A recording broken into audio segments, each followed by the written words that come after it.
So today I am taking Hugh's place, and he will be taking my place teaching later this month. And we will um, continue with the subject of dukkha, focusing especially on the inner critic and self-judgment and the dukkha that arises from those energies within us. So first we will do a meditation, and then Emily will guide us through moving mindfully, feeling our bodies, being alive in our bodies. And then I will share about this subject, and then we'll have time to share with each other. So we'll start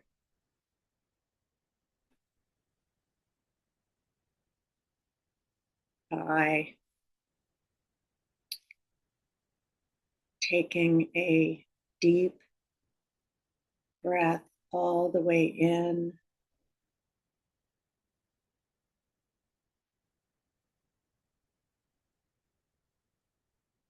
and all the way out, exhaling.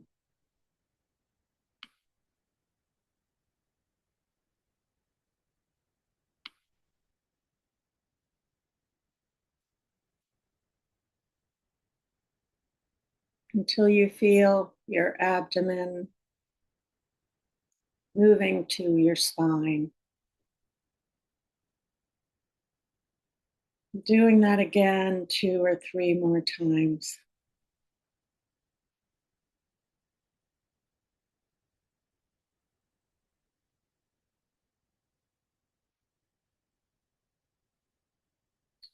Feeling your posture, allowing length and space in the spine.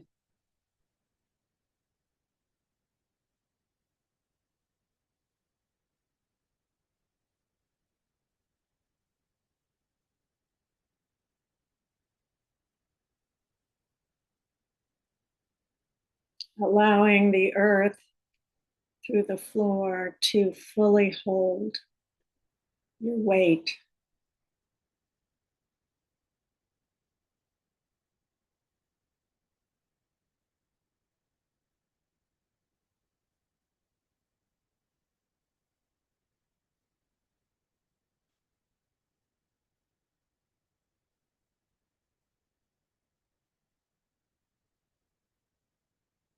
Moving awareness into the body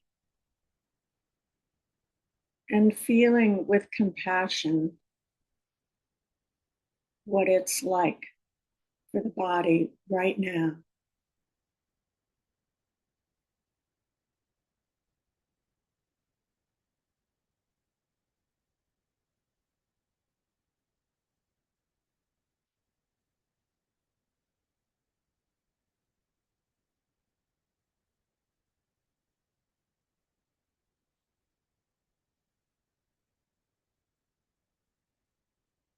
Scanning for places of tightness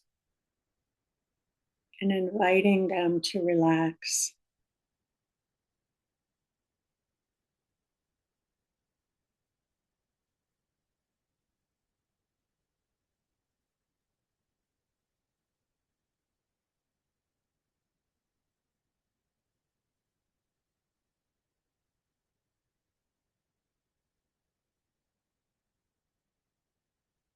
Turning awareness to the breath and allowing it to give the body what it needs right now.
sensing into the face,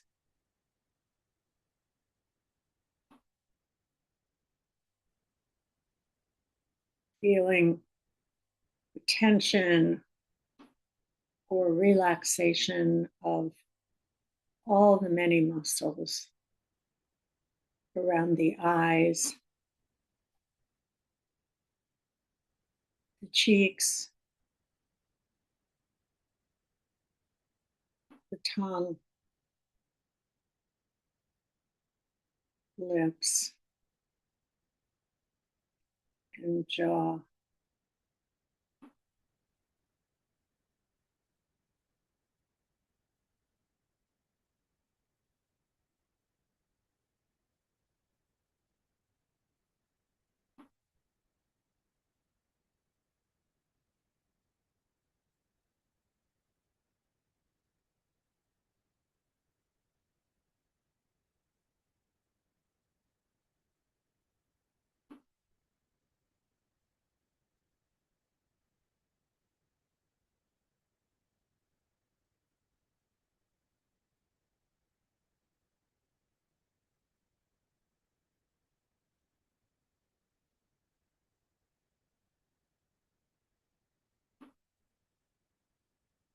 Allowing the shoulders to drop and broaden,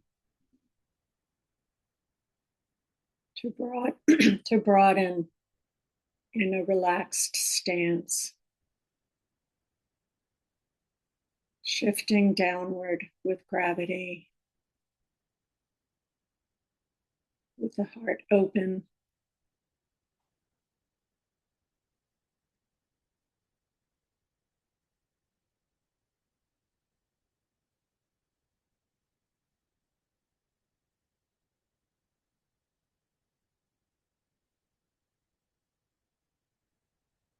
Feeling the breath,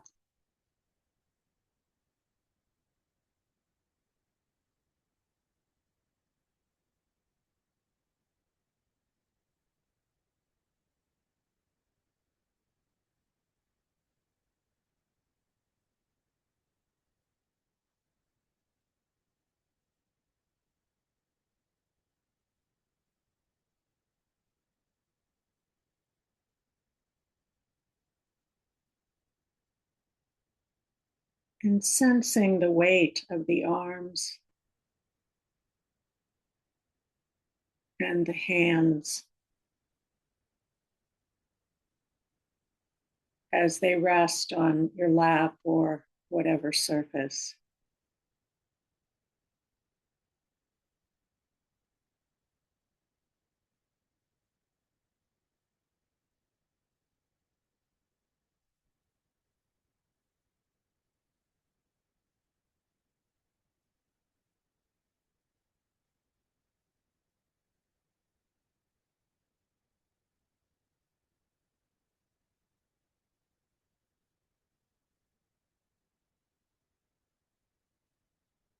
And tuning into the sensations in the hands,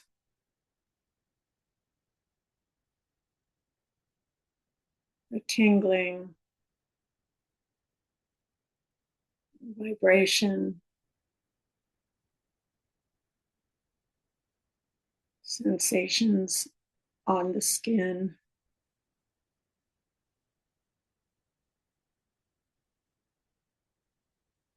inside the hands.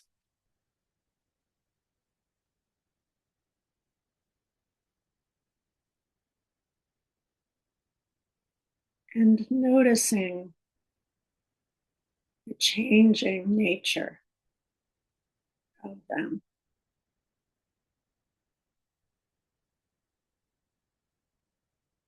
The flux and flow.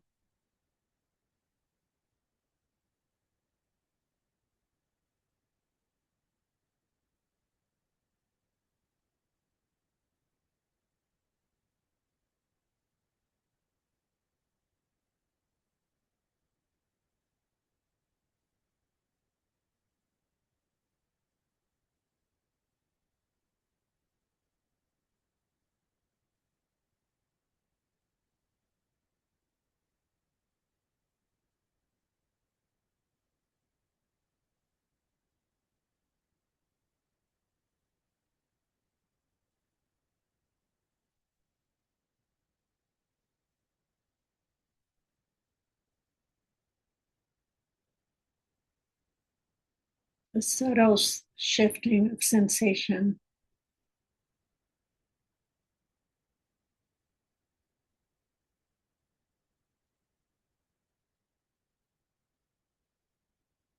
In the hands.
And staying with with the hands, tuning into sounds at the same time, the sounds coming and going, near and far.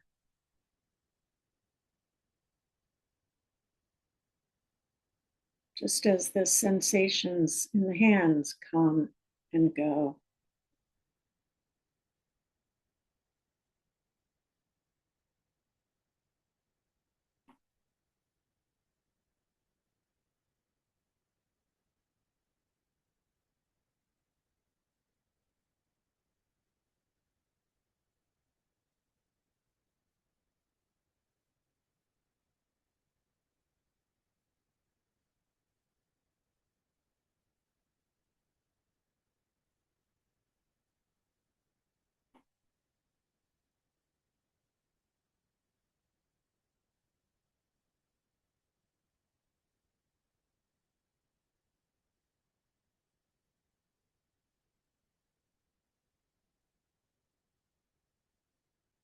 Returning attention solely to the body now and moving to the feet.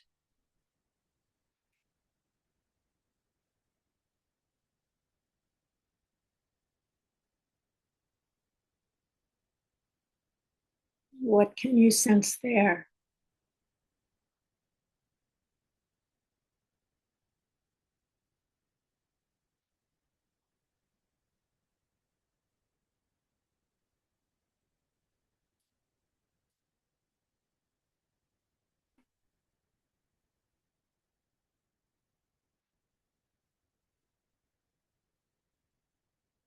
There's some pressure from the weight of the legs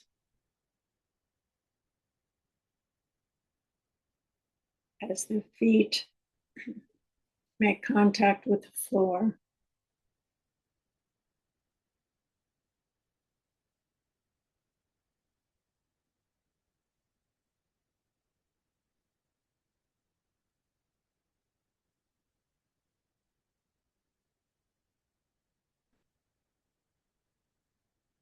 And is there movement or aliveness inside the feet?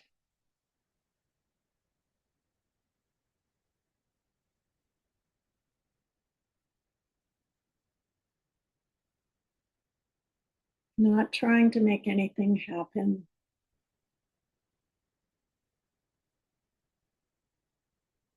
just noticing.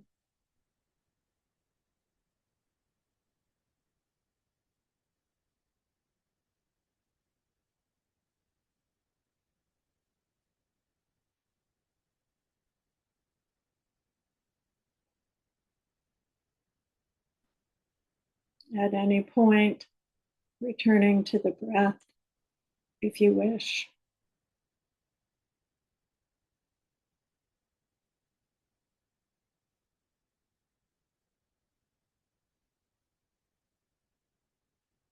being attuned to changings, subtle shifts in sensation.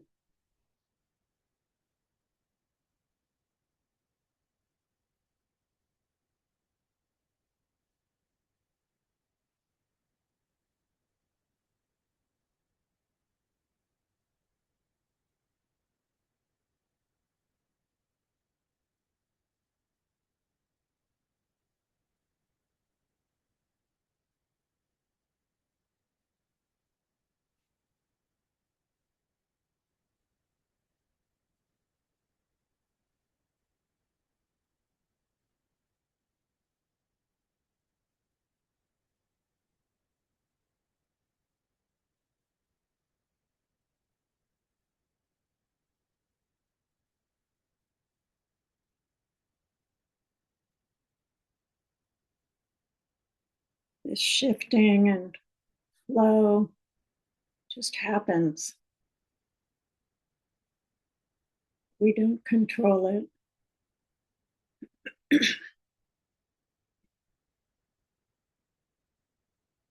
Each moment is different.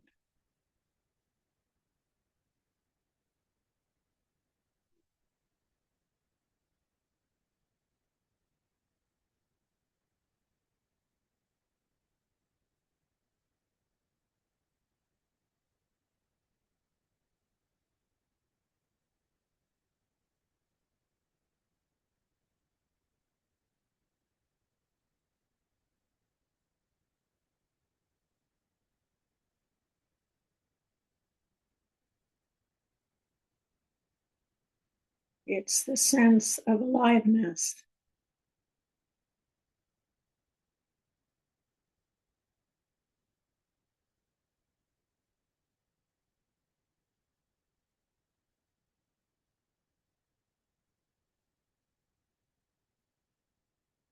And it's beyond the control tower of the mind.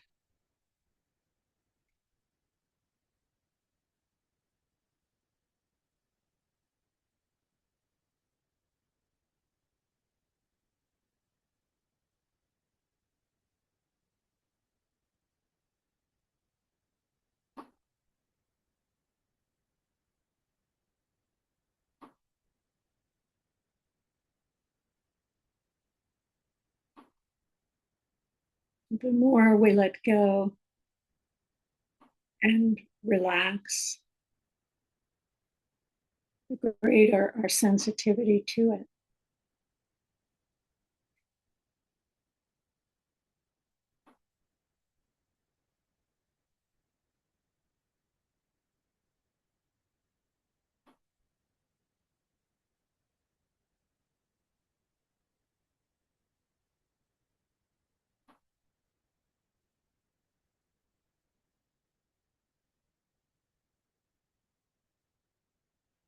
What happens to the sense of self?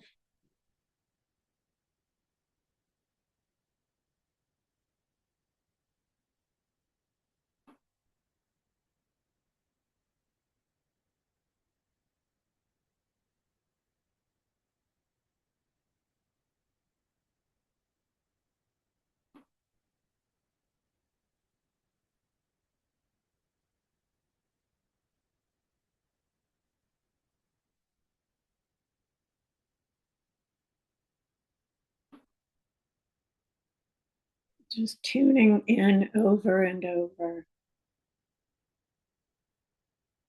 to the coming and going and changing of sensation.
As we close the meditation, we'll spend a few moments focusing on the breath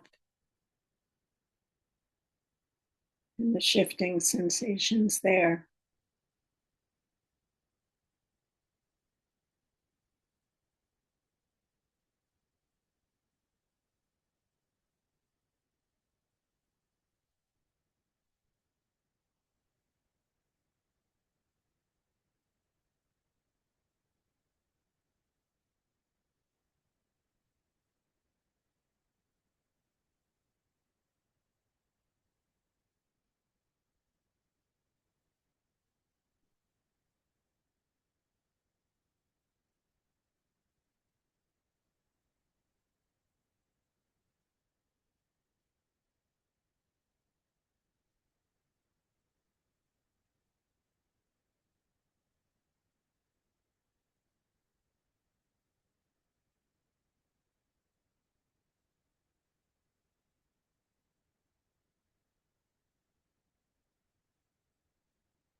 So today we're talking about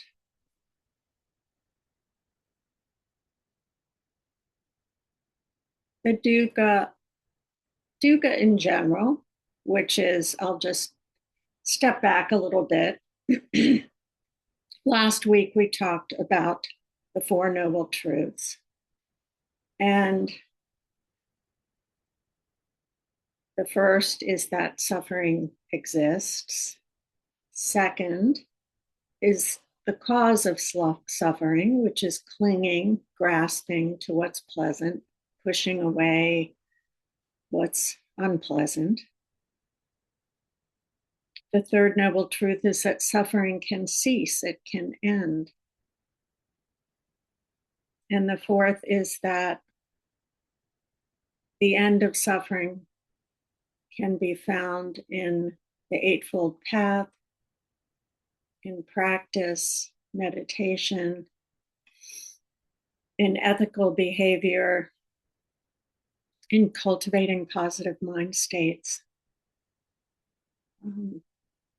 nurturing right view, right intention, and in support from Sangha, which the Buddha said is the whole of the path. So today we'll focus on the dukkha of the inner critic and self-judgment.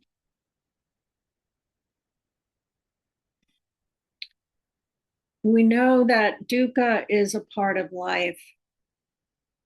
It's inevitable that we all will lose those we love.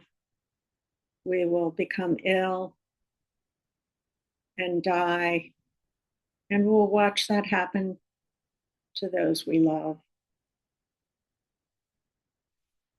And there's a lot of dukkha that is optional. And that's what the Four Noble Truths addresses. It's the way we respond to life's challenges that can cause dukkha. Last week, I gave an example of arriving at the airport after a long and exhausting journey and expecting someone from your family to be there to pick you up. And when no one was there, this narration started in your mind about why. And it could be that they don't love you, they don't respect you, they take you for granted, and all that just created suffering on top of the challenge of arriving at the airport thinking you're going to be met with a warm car and a loving family member. So today, let's imagine that you were the one who forgot to pick your family member up at the airport, or you were late, really late, say. And imagine the self recriminations. Maybe you blame yourself because you're always late, or you're always disorganized, or you're never late, but today you were.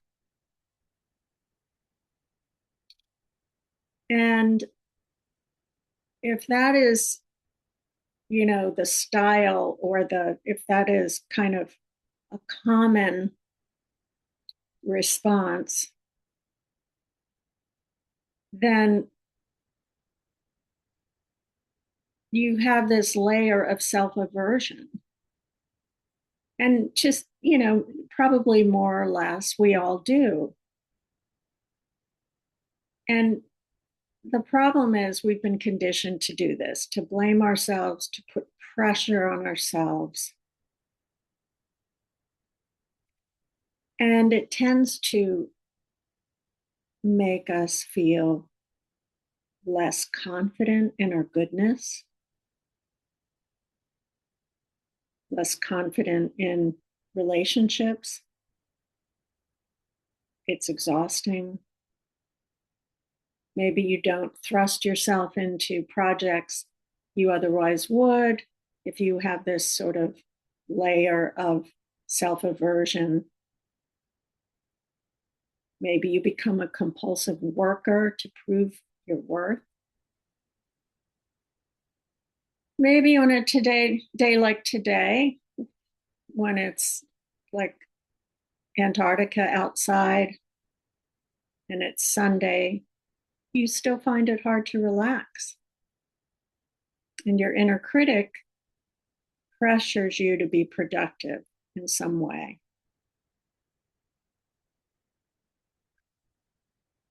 And self-judgment is actually more pervasive and subtle than I'm able to describe it. It can be the lens through which we see. And it's like a canopy, a tree canopy overarching our days and blocking out sunlight.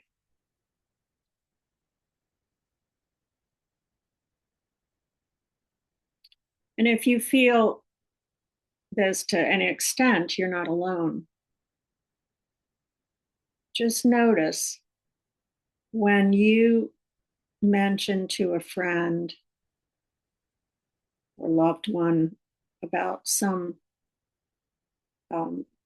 concern you have about yourself, it seems like inevitably they'll murmur, "Oh, maybe I do that," or "I wonder if I have that."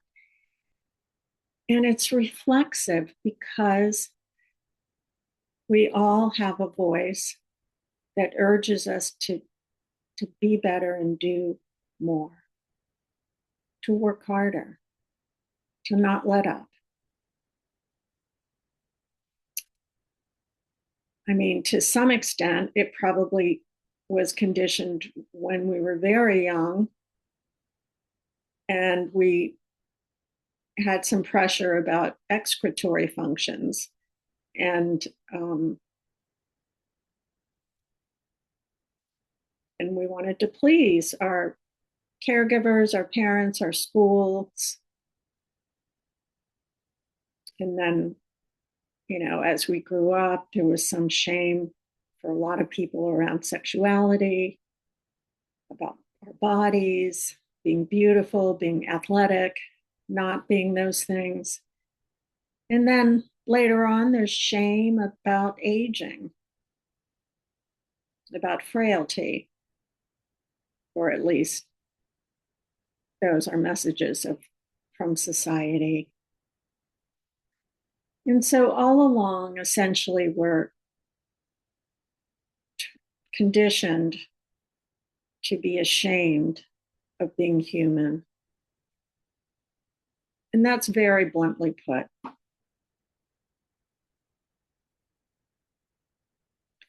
And of course, it's good to want to improve ourselves, to be more considerate, more kind, even to work harder. Yet, in dharmic terms, that comes with a cost because the focus is on the self. The more intrusive our inner critic is, the more preoccupied we are with self.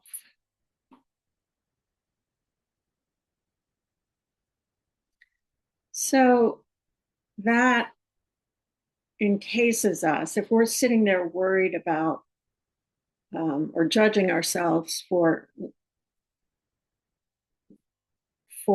momentarily being inconsiderate at a dinner party, for instance, or even just saying the wrong thing, that worry encases us in a separate egoic self, and it cuts us off from presence, from being in the body, from kindness, from feeling each moment.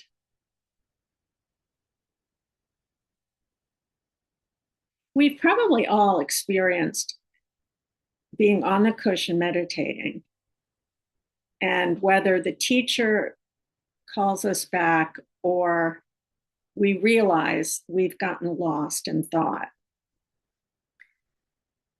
And instead of coming back to the present moment with kindness, there's some self-judgment.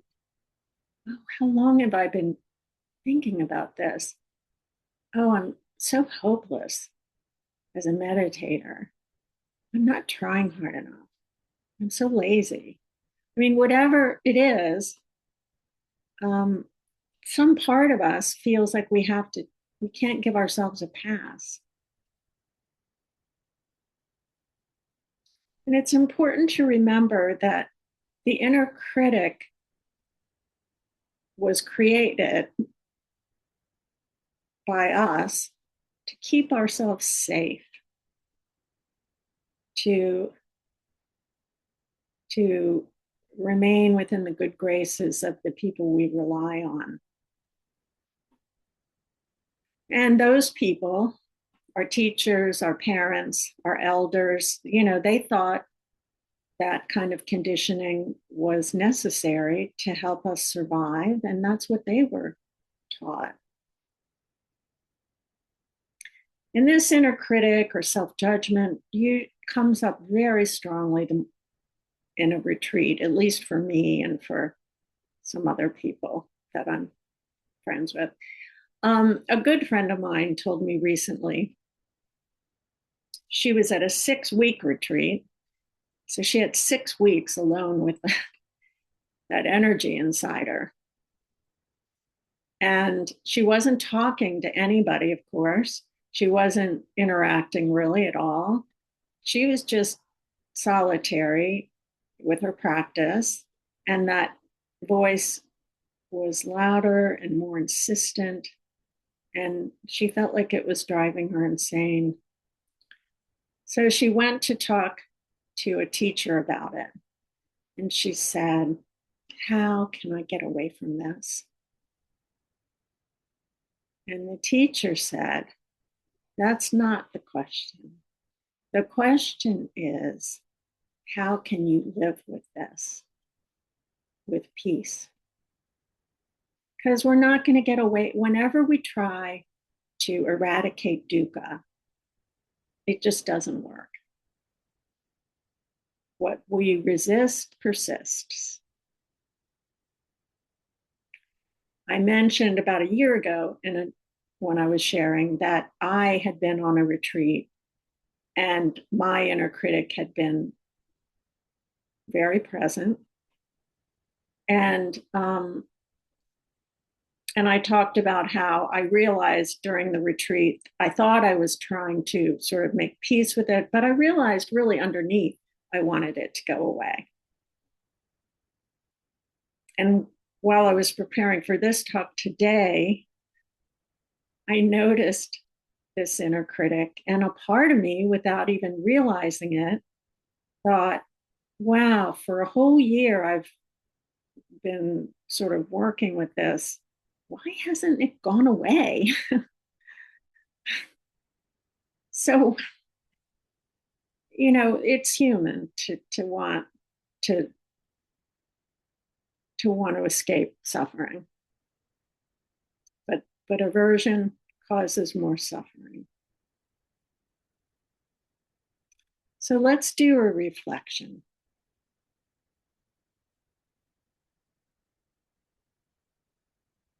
Closing your eyes if that feels right, or looking downward softly.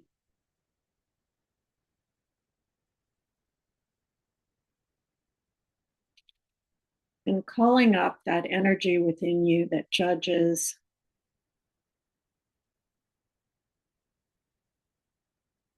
that pushes you.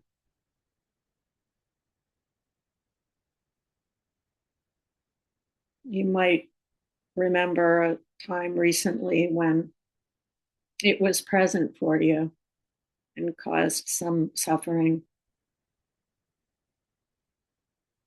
And not analyzing the circumstances, but just being familiar with how it feels.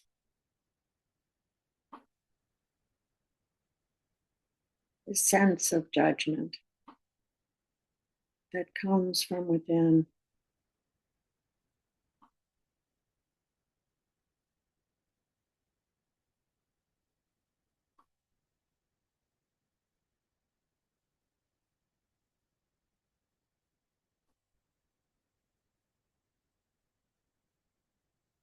Can you be curious about it?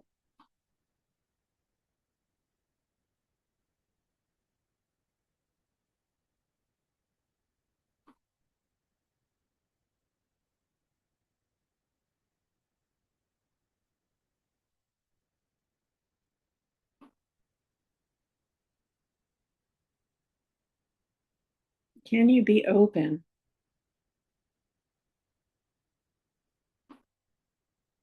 to what it's about?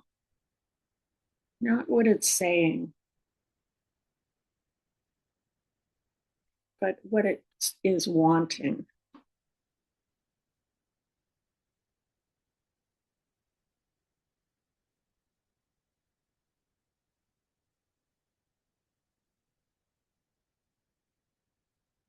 Just abiding with it. Not you judging it,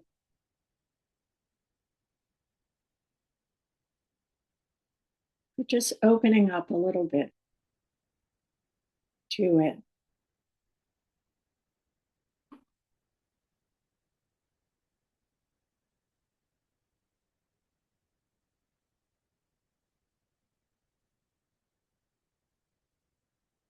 Sensing its intentions.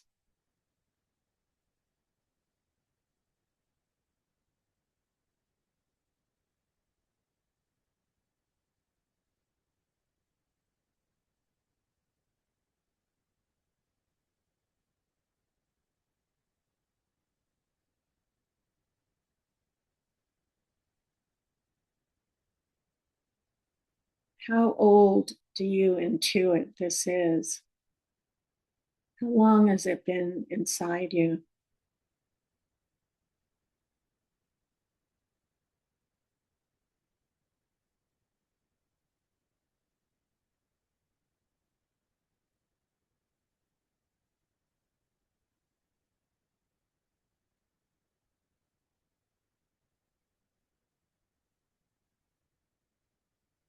Imagining what it would be like if you dropped resistance to it.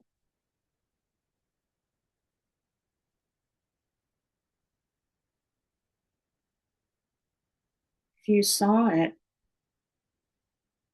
not believing it, everything it says, but just seeing it and being friendly with it.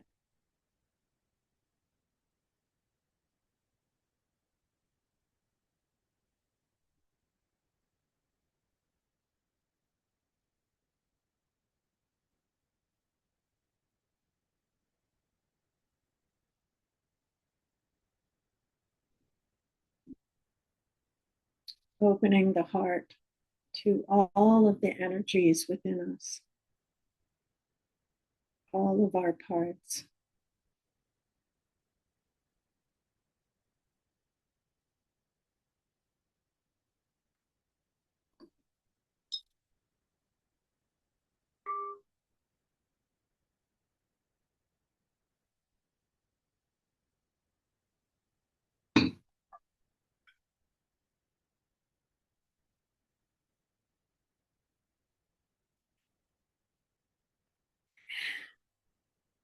It's not really a problem that our inner critic or self-judgment um, directs these thoughts to us or generates these thoughts. I mean, they're only thoughts, right? It's just a fleeting neural impulse. Just like any thought, we don't have to believe it's substance. And in fact, the dukkha comes from believing it without thinking, without realizing it.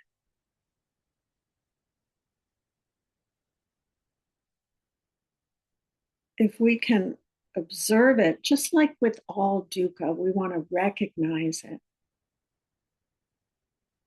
not be caught in it, not sort of be overwhelmed and wholeheartedly believing it's truth. And as we do that, we also need to allow ourselves to feel it, because otherwise we're trying to escape it. We're doing a spiritual bypass. We must feel our dukkha in our body and allow the body to process it, to compost it, not keep it in the head, and not try to avoid it, just allowing it to be in the body.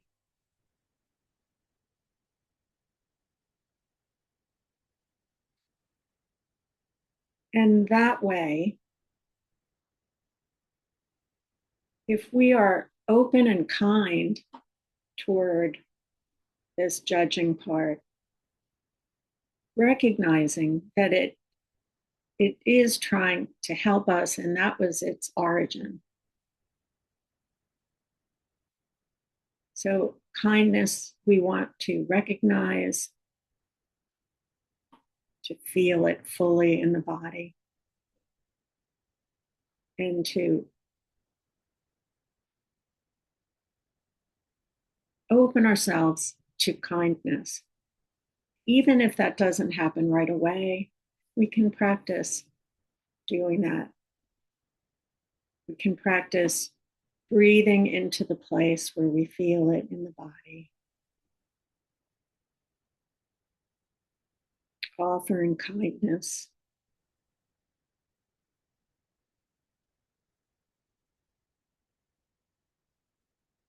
So we'll do another reflection. This time practicing directly with self-judgment.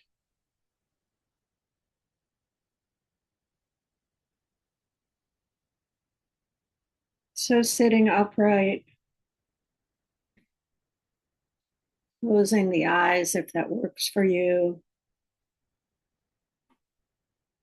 looking softly downward,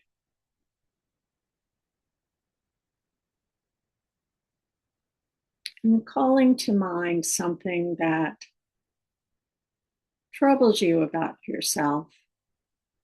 But let's make it a 3 or 4 out of 10.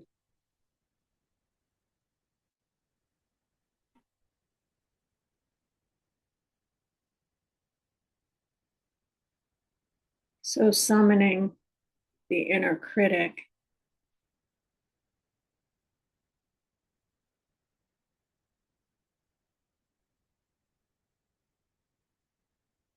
and allowing your feelings around this into the body,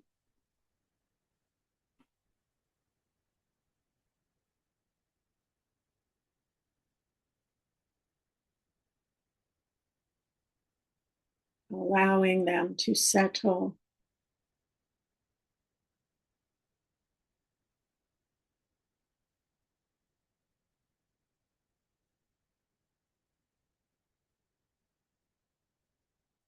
noticing how self-criticism feels.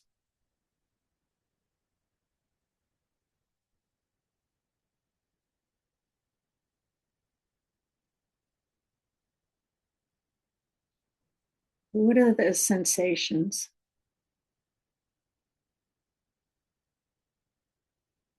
Maybe you feel it in your belly, chest.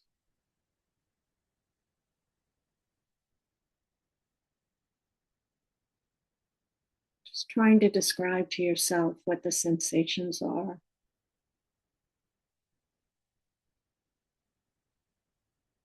Whatever you feel is right. It's nothing wrong you feel here.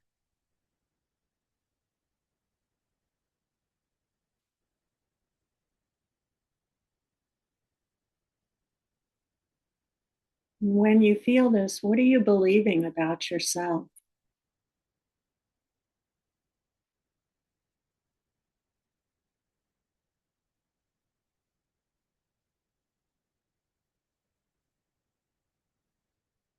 And are you believing the content of the criticism, or is it something else?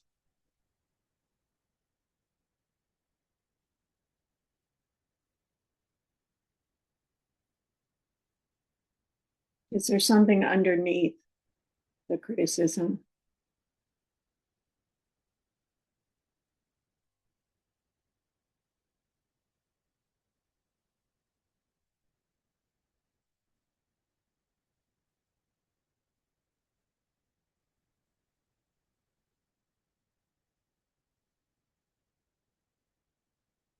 Just lovingly observing the body, holding this dukkha,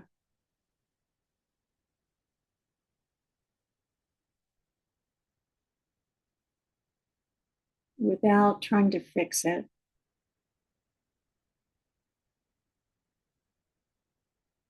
or judge it or blaming.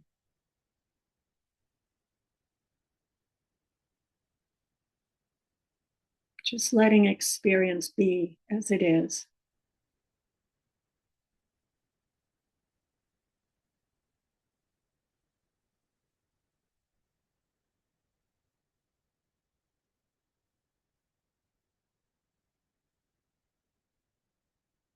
Handing the experience over to the body,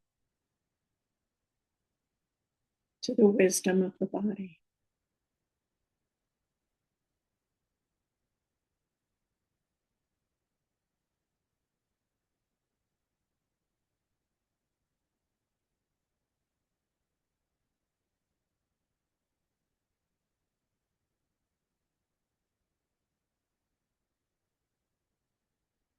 Do you sense that there's space around this suffering in the body?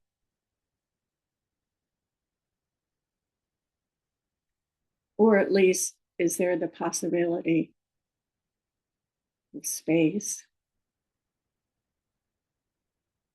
of blue sky, clear sky.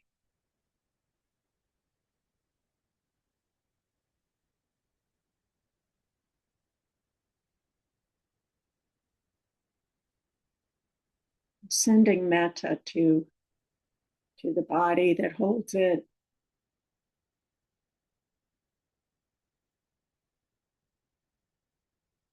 May you know your goodness.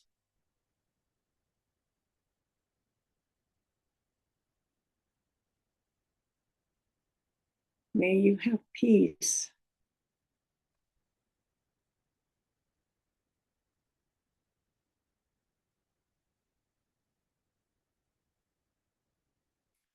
May you be filled with loving kindness.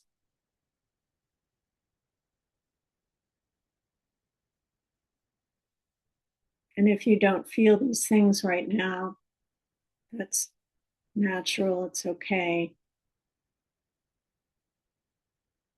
We can nurture these things with practice.